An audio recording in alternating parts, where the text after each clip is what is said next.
What is happening, guys? This is the Club of the Man 1993 coming at you for my review of NXT. Um, I got an alert. I feel weird right now. I get an alert on my own live stream. That is strange. But anyways, welcome again, guys. This is the Club of the Man 1993 coming at you for my live review of this week's episode of NXT, the February 7th, 2018 edition of NXT. Sorry, my nose looks a little bit red. My nose has been running all day. But again, under the nose, I'm fine. Literally, anytime I get sick, it's like one day, it's one day, next day, the next day. But it's all part of the process. So I'm still okay. If one of my nose is red, that is why.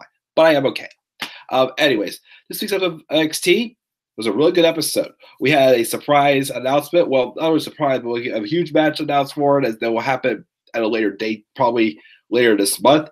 We had a great main event, and everything else on the card, was well done, I thought. So this show was a pretty strong show, I thought, for the most part, from top to bottom. So let's get started here.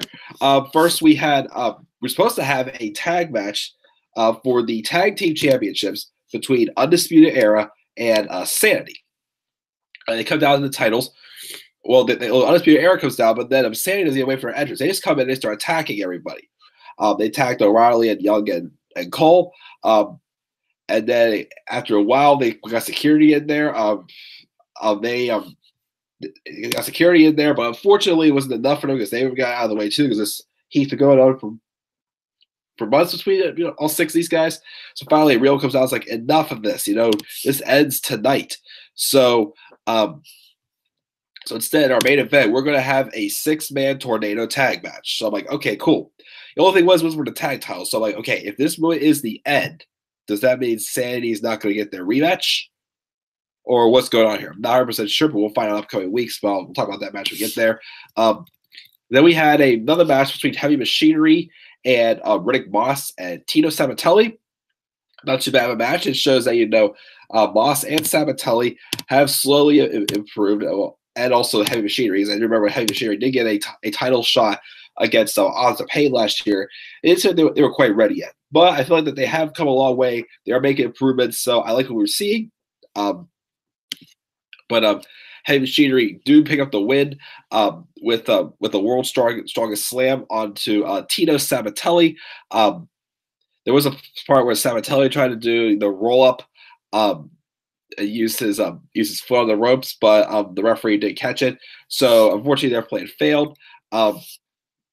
So the crowd's chanting Tito sucks after the match, and Rick Moss comes around and looks at Tito, and Tito reaches his hand out, but Moss leaves him and just walks out. So I don't know if they're already going to split up Sabatelli and Rick Moss.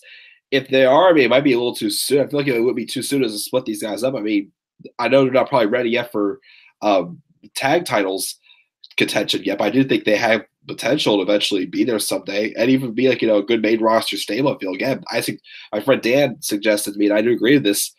They be a good Miz Taraj 2.0, like them and the Miz working together. I think would work well. I think their characters are very similar with what they're there for. So we might see this. So it'll be interesting to see what does happen if Riddick Moss and Tito Sabatelli do stay together, or if they do split up. I don't know, but we'll see what happens down the line. Then we have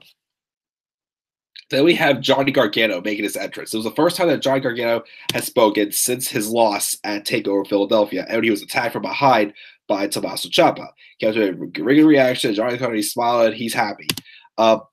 He said it's been one hell of a month. He went into Philly as confident as he ever been. He thought he was going to win the match. He saw himself stand as NXT champion, but it didn't happen, unfortunately.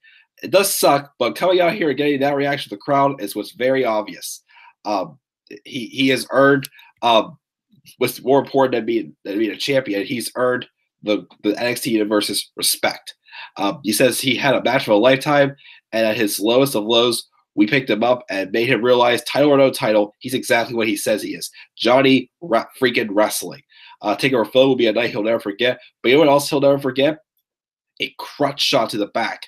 He says, I bit my tongue since TakeOver Chicago, but Tommaso Ciampa, I've had enough. I am coming for you, man-to-man, one-on-one. And when he's about to continue to say something, enters the champion, Andrade Cien Almas, which at first I'm like, strange. I thought he would at least be done with him since he beat him 3 times. What else is there really for him to prove?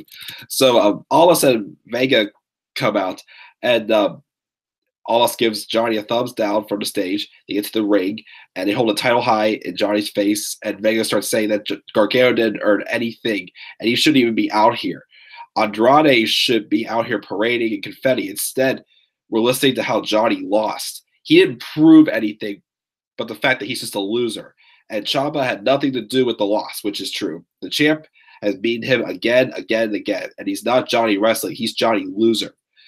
And then we start getting the "We Want Candace" chants out of the crowds. And Gargano starts smirking. He says, favorite part of TakeOver was earning the crowd's respect. But his second favorite part was his wife jumping the rail and beating the hell out of Vega.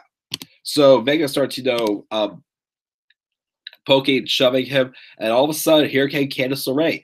She shoves Zelina Vega to the mat, which I'm hoping leads to a match between Vega and Candice LeRae and Zelina Vega at TakeOver New Orleans. They get off they go off the stage when Johnny's about to go after Andrade. They got on the stage, and Zelina's like, "I'm so sick of you guys. What's it going to take to get rid of them? We've beaten you 3 times." And Johnny says, "If you want me gone, then give him one more shot at the title." And Zelina says, you have it clear, though. You get a title match, but if he loses, you lose. You're gone from NXT for good. And then Gargano pretty much accepts it. He says if he can't win the title, he's going to leave NXT, which, again, is what my good friend Robbie Wan Kenobi suggested when I suggested the idea a month ago of having Almas and Gargano fight for the title. So we're getting that match in a few weeks, but what will happen? Will Gargano, we know for sure now Ciampa's, lurking around, will Johnny still be in NXT or not? Almost already proved that he could beat Johnny clean without, because he did beat Johnny. I mean, we had some help with Zelina Vega, but the decisive factor involved was all Almas. So we could see, there's more doubt there. Like, Gargano really does have an obstacle to overcome in Almas. And can he beat him? Or will he leave NXT? Can't wait to see the match. We'll hopefully see that in 2 or 3 weeks, I'm guessing. I'm not reading any spoilers, though. Not going to happen. We'll get a backstage interview from Shayna Baszler. She says, everybody knows if you get in the ring with her, you have 3 choices: tap, nap, or snap. And there's no what's next. There's not going to be a rematch for the title because she knows that Ember Moon is scared and knows if she gets in the ring again, Shayna will take her title from her. She already pulled her arm out of her socket. So, but then I think Ember Moon did respond on Twitter not a short while later, saying, any place, anytime, we'll get in that ring and it's on. So obviously it's not done. Again, my thing is, I think they'll do a submission match at TakeOver New Orleans for the title. I think that's where Shayna Baszler will win the title. We then had next week it was advertised that would be Pete Dunne versus Roderick Strong for the UK title, since Strong did beat Tyler Bate for that opportunity last week. Bate was interviewed about his loss to Strong last week. He says it's difficult to not be upset, but credit where it's due. Roddy earned his title match, and he'll be watching very closely, though, however.